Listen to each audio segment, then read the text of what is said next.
की पार्टी राष्ट्रपति के चुनाव में द्रौपदी मुर्मू जी का समर्थन करती है।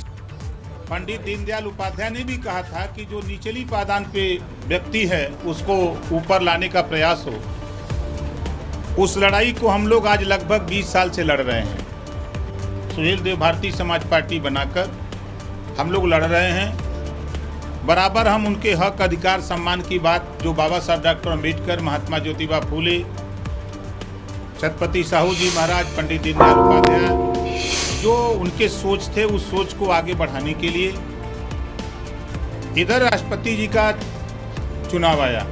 बड़ी चर्चा हुई।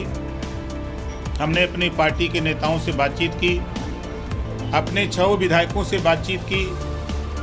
जो मैं आपके बीच में नहीं था तो अपने विधायकों से बैठक करके बातचीत उनसे किया, पार्टी फोरम में बात रखी और बात रखने के बाद हमने सबको अवगत कराया कि हमारे यहाँ उत्तर प्रदेश के मुख्यमंत्री माननीय योगी आदित्यनाथ जी ने हमको बुलाया और 8 तारीख को मैं डिनर पार्टी में गया और वहाँ माननीय मुख्यमंत्री जी और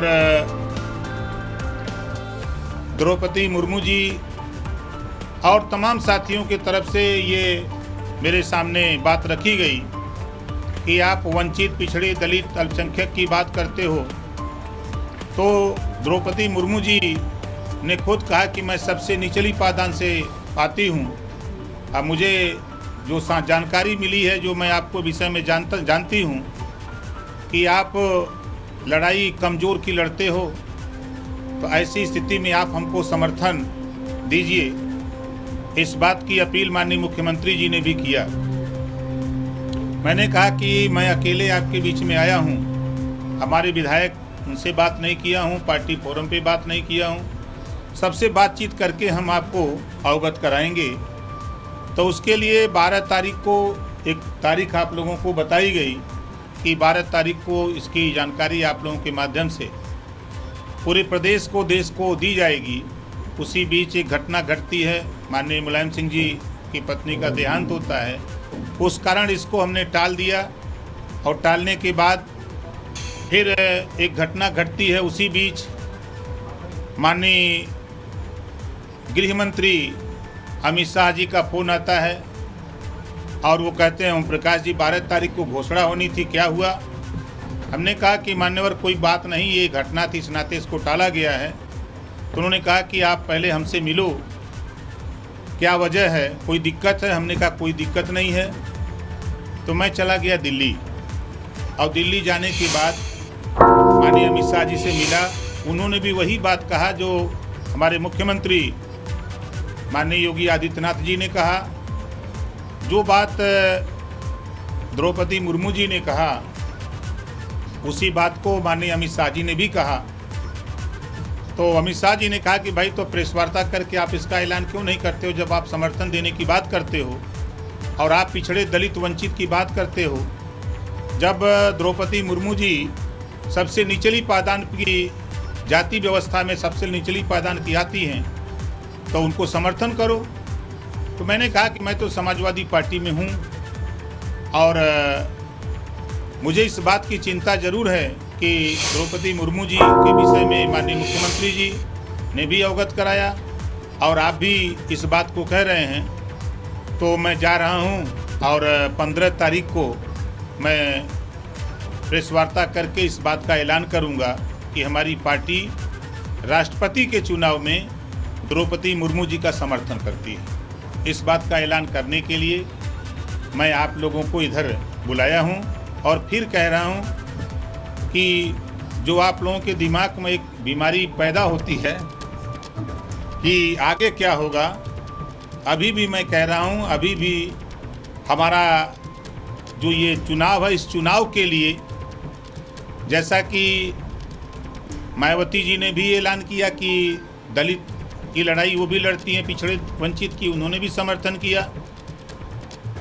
तो सारी चीज़ों को देखने के बाद भी मैंने ये तय किया कि इस समय माननीय अखिलेश यादव जी ने 7 तारीख को प्रेस वार्ता किया था और उसमें मेरी ज़रूरत नहीं समझी, मेरे वोट की उनको ज़रूरत नहीं थी, उसके बाद भी मैं इंतज़ार करता रहा, लेकिन उनके तरफ से कोई रिस्पांस न मिलने के कारण फिर मैंने माननीय मुख्यमंत्री योगी आदित्यनाथ जी और माननीय अमित शाह जी गृह मंत्री से मिलने के बाद और अपनी पार्टी फोरम में पार्टी विधायकों की राय में सभी लोगों ने एक स्वर से ये बात कहा कि आप द्रौपदी मुर्मू जी का समर्थन करिए। तो आज हमारी पार्टी, हम जो छः विधायक हैं, हम सब लोग आने वाले 18 तारीख को द्रौपदी मुर्मू जी को वोट देने का काम करेंगे। कि देखिए, यूनिवर्सिटी में जो प्रोफेसर होते हैं, अब प्राइमरी स्कूल में जो मास्टर होते हैं, हम तो प्राइमरी स्कूल के मास्टर हैं। हम अति पिछड़े व अति दलित के बीच में जा कर के उनकी पीड़ा, उनके दुख को, उनकी तकलीफ को समझते हैं। इस बात को मैंने यूनिवर्सिटी के प्रोफेसर को समझने के लिए, अगर मैं ये बात कहता तो लोगों को नहीं समझ में आती, लेकिन यूनिवर्सिटी के जो प्रोफेसर लोग हैं उनको समझाने के लिए मैंने कहा कि एसी से बाहर निकल करके जनता के बीच में जाकर के अपने पार्टी संगठन को मजबूत करने की ज़रूरत है। इस बात को लेकर के उधर से मैसेज मिला।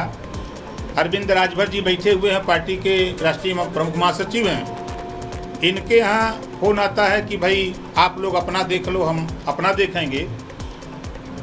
तो फिर इन्होंने उनसे सवाल कुछ किया तो उन्होंने कहा कि नहीं, अब हम लोगों का नहीं चलेगा, अब अपना देखो। फिर मैं इंतज़ार करता रहा कि 7 तारीख को मुझे सूचना मिली। फिर 6 तारीख को फ़ोन आता है प्रमुख महासचिव के यहाँ कि 7 तारीख को प्रेस वार्ता है, आपको 10 बजे आना है। मैंने 6 विधायक को बुलाया। अब बुला करके सबसे बात किया। बात करने के बाद मैंने 6 तारीख को ही सबको लखनऊ बुला लिया। फिर 7 तारीख को सुबह फ़ोन आता है कि नहीं, मीटिंग कैंसिल कर दी गई। जबकि सूत्रों से मुझे भी जानकारी हुई कि मीटिंग 10 बजे की बजाय 5 बजे प्रेस वार्ता है और मीटिंग होगी उनकी पार्टी की।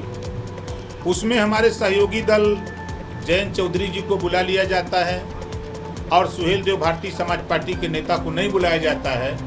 इस बात का प्रमाण और आप लोगों के द्वारा प्रेस वार्ता में पूछे जाने पर जिस तरह की बात खुलेआम माननीय अखिलेश यादव जी ने बताया कि वो हमारा अंदरूनी मामला है, तो आप लोगों को समझ जाना चाहिए था कि अंदरूनी क्या मामला है। जब जयंत चौधरी जी को बुलाया जा सकता है तो हम प्रकाश राजभर को क्यों नहीं बुलाया जा सकता है। ये चूँकि हम लोग अति पिछड़े समाज से आते हैं, इसके वजह से बड़े नेताओं को लगता है कि ये लोग ज़्यादा बोलते हैं, वो भर बोलते हैं, हमको सलाह देते हैं।